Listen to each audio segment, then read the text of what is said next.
Hey guys, welcome to another Gauging Gadgets Vivomove HR tutorial video. In this video I'm going to show you how you do the initial setup for your Vivomove HR. So I just got this out of the box and I turn it on by simply just hooking up the charging cable to the back of it, like so, and then plugging that into a wall charger via the USB plug right here. Once you get it charged up a bit, you'll see the screen that says hello. Simply just tap that.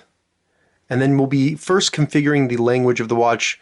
I speak English, so I'll just select English, but you can select the down and up arrow on the left or right side to kind of toggle through the different languages that are available. So I'll select the center to select English. Once we select the language, it's going to ask us to go ahead and go on our phone and download the Garmin Connect app. So you'll either need to go into the iTunes App Store or the Google Play Store and download the Garmin Connect app. Go ahead and open that up. Once you install the app and then log in or create an account, you'll just need to go into the top left up here, these three little blue bars, scroll down until you see Garmin Devices, and then at the bottom you'll see Add Device. Then on your watch, simply select the Pair Now. Then your phone will come up saying that there's a Vivomove HR that's ready to pair. Go ahead and select Connect It, and then select OK. After that, the Vivomove HR is going to show some text on it, these little numbers. Type that in on your phone, and then you'll be able to pair.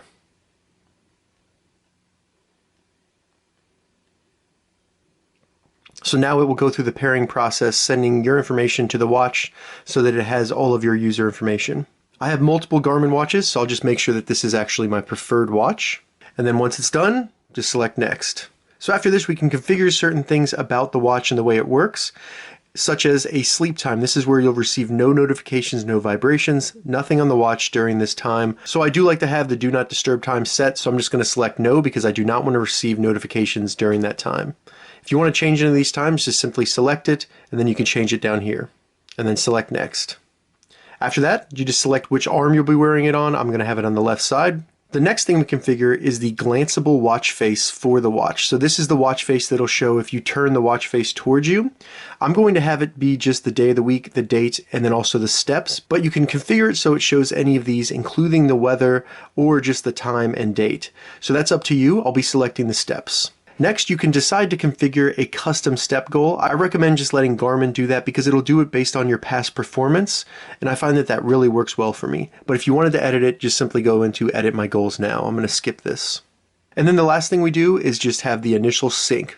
So we're just select Sync Now, and now it will sync the watch with your phone and all your user information on the Garmin Connect. All right, so now we're finished. We can start wearing our watch. Alright, so that was the initial setup for the Garmin Vivomove HR. If you have any questions about this, leave a comment below. I'll get back to you as soon as I can. If you'd like to see more Vivomove HR tutorial videos, check the link in the description. If this video helped you, give it a thumbs up, and please consider subscribing to my channel, Gauging Gadgets, more gadget reviews and tech tutorials. Thank you so much for watching.